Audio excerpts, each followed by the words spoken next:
Hello दोस्तों, कैसे हैं आप सब। Welcome back to my channel. उम्मीद करती हूँ कि रोज़ की तरह आप सब भी बहुत अच्छे होंगे। दोस्तों, आज भी मैं इस वीडियो में आपको बताने वाली हूँ ढेर सारे ऐसे तरीके और बहुत सारी काम के ऐसे टिप्स जो आपने आज से पहले कभी नहीं देखे होंगे। इन टिप्स को देखने के बाद आपके घर के सारे काम हो जाएंगे बिल्कुल आधे और ढेर सारी बचत भी होगी और काम करने का तरीका भी आसान हो जाएगा। तो चलिए बिना देरी के वीडियो देखना शुरू करते हैं। हमेशा की तरह वीडियो पसंद आए तो रोज़ की तरह एक लाइक ज़रूर करिएगा, दोस्तों के साथ ज़रूर शेयर करें और चैनल पर पहली बार आए हैं तो सब्सक्राइब किए बिना मत जाइएगा। चलिए बिना देरी किए वीडियो देखना शुरू करते हैं। दोस्तों, जब कभी भी हम कपड़े धोना शुरू करते हैं तो अक्सर ऐसा होता है कि कपड़े धोते धोते हमें पता चलता है कि कमीज की पॉकेट में पैसे थे और वो गीले हो गए हैं, या पैंट की पॉकेट में पैसे थे और वो गीले हो गए हैं। कई बार तो 10-20 रुपए होते हैं तो हमें इतना दिक्कत नहीं होती है, लेकिन ये नोट हमें सुखाने पड़ते हैं। लेकिन कई बार जब बड़े नोट होते हैं ना, 2000 का नोट हो या 500 का नोट होता है और वो गीले हो जाते हैं तो बड़ी समस्या हो जाती है। उस टाइम पे हम उन्हें बड़ा संभाल के रखते हैं और अच्छे से सुखाते हैं और टाइम बहुत ज़्यादा लगता है। ये नोट इतने ज़्यादा गीले हो जाते हैं कई बार कि इनके फटने का चांसेस सबसे ज़्यादा रहता है कि अगर थोड़ा सा भी हाथ इधर उधर गया तो ये नोट पूरी तरीके से फट जाएंगे। तो अगर आपके साथ भी कभी ऐसा होता है तो आपको एक काम करना है, किचन में जाइए, फटाफट से गैस ऑन करिए, उसके ऊपर तवा रख दीजिए। कुछ सेकंड के लिए, सिर्फ कुछ सेकंड के लिए आपको तवे को गर्म करना है, बहुत ज़्यादा नहीं, इस बात का ध्यान रखिएगा। उसके ऊपर डाल दीजिए थोड़े से चावल और जो गीले नोट हैं आपके उसके ऊपर रख दीजिए। चावल बहुत ज़्यादा गर्म नहीं, बिल्कुल हल्के फुल्के गर्म होंगे, क्योंकि तवा भी बहुत ज़्यादा गर्म नहीं होगा। और गैस की फ्लेम को कर देना है पूरी तरीके से बंद। उसके बाद आप देखेंगे जिन नोटों को सूखने में आपका आधा घंटा लगता है, पौना घंटा लगता है, उन्हीं नोटों को सूखने में सिर्फ कुछ ही मिनट लगेंगे और आपके नोट पूरी तरीके से अच्छे से सूख जाएंगे। मतलब पता ही नहीं लगेगा आपको कि नोट कभी गीले भी हुए थे या नहीं। कुछ ही मिनटों के अंदर आपके नोट पूरी तरीके से सूख जाएंगे। बहुत ही ज़्यादा कम टाइम लगेगा, क्योंकि जो हमारे चावल होते हैं ना, वो किसी भी तरीके के मॉइस्चर को, नमी को बहुत जल्दी अपने में ऑब्जॉर्व करते हैं। और चावलों को हमने गर्म इसीलिए किया है ताकि हमारे नोट फटाफट से कुछ ही मिनटों में सूख जाएं। उम्मीद करती हूँ कि ट्रिक आपको अच्छी लगी होगी।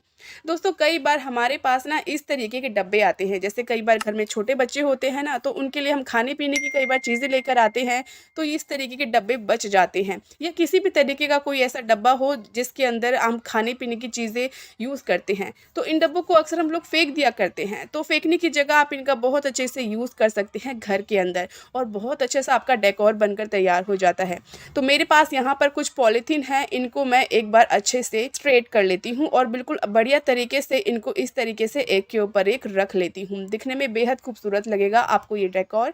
साथ ही साथ मैंने एक गत्ते का टुकड़ा ले लिया है। कोई भी आपके पास ऐसे थोड़ा मोटा सा कोई टुकड़ा हो ना, गत्ते का या फिर किसी डब्बे का, तो आप उसको काट लीजिए और इनके बीच में इस तरीके से रख लीजिए और पन्नियों को इस तरीके से फोल्ड कर दीजिए। ध्यान रखिएगा सारी पन्नियाँ एक के ऊपर एक हैं। अब इन सारी पन्नियों को आपको रखना है इस डब्बे के अंदर। अच्छे से इसके अंदर चली जाएंगी सारी पन्नियाँ, बस ध्यान रखिएगा इनको अच्छे से फोल्ड करके रख दीजिएगा। पन्नियों को आपस में दबाना बिल्कुल नहीं है। फिर लगा देंगे हम इसके ऊपर से एक टेप। अब आप सोच रहे होंगे कि हमने ये क्या बनाया है, ये क्या चीज़ है। आप देखेंगे ना तो आप बिल्कुल खुश हो जाएंगे।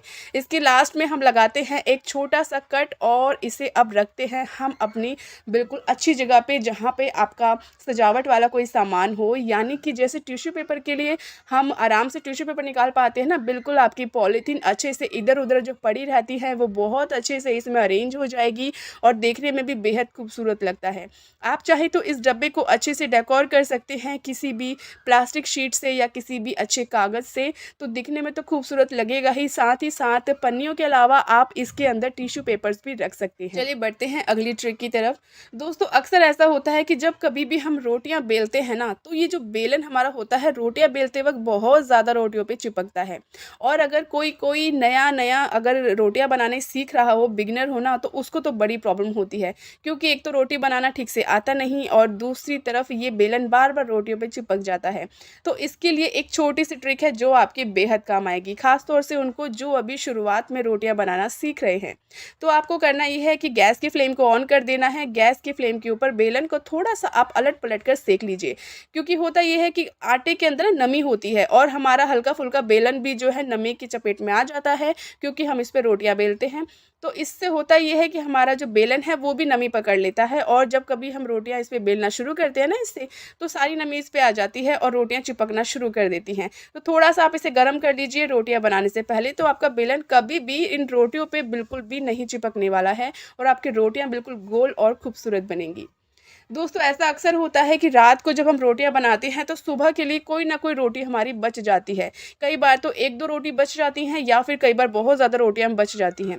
ऐसे में होता ये है कि जैसे आजकल गर्मियों के दिन हैं तो रोटियों में से स्मेल भी आती है और रोटियां बहुत ज़्यादा कड़क हो जाती हैं, जिससे ना कई बार हम खाना पसंद भी नहीं करते हैं। उसके लिए कई बार हम गैस पे गरम भी करते हैं, लेकिन फिर भी रोटियों में वो कड़कपन रहता ही है, बिल्कुल फ्रेश रोटी जैसा नहीं लगता है। तो इसके लिए एक छोटी सी टिप है, आप किसी भी टिफ़िन के अंदर खास तौर पे ध्यान रखिएगा, टिफ़िन प्लास्टिक का बिल्कुल नहीं होना चाहिए।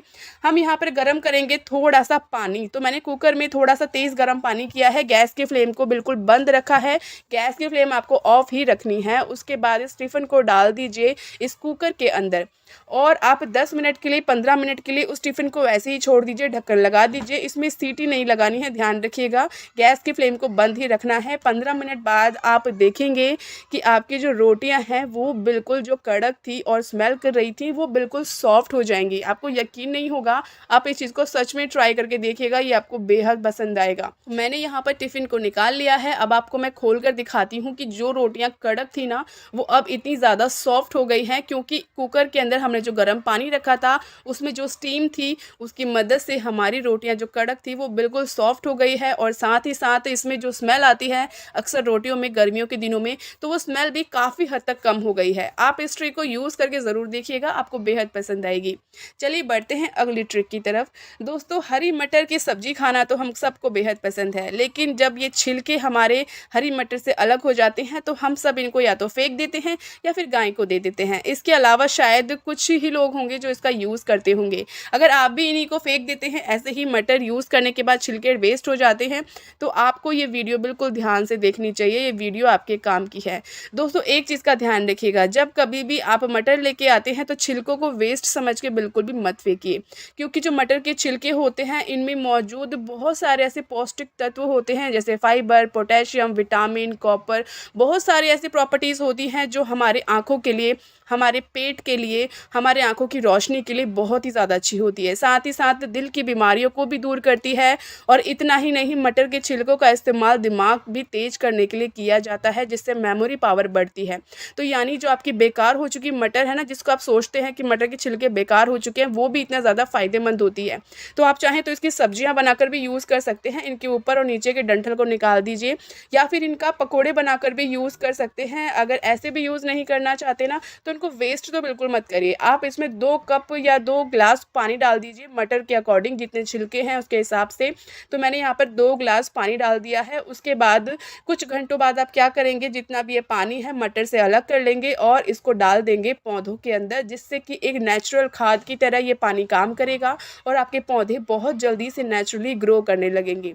आप इस ट्रिक को ज़रूर से फॉलो कीजिएगा। तो दोस्तों ये काफ़ी सारी ऐसी टिप्स थी जिनका इस्तेमाल अगर आप करते हैं तो आपकी लाइफ तो बेहद आसान होती ही है, साथ ही साथ आपके काम भी आसान हो जाते हैं। तो उम्मीद करती हूँ कि हमेशा की तरह आपको ये सारी टिप्स पसंद आई होगी।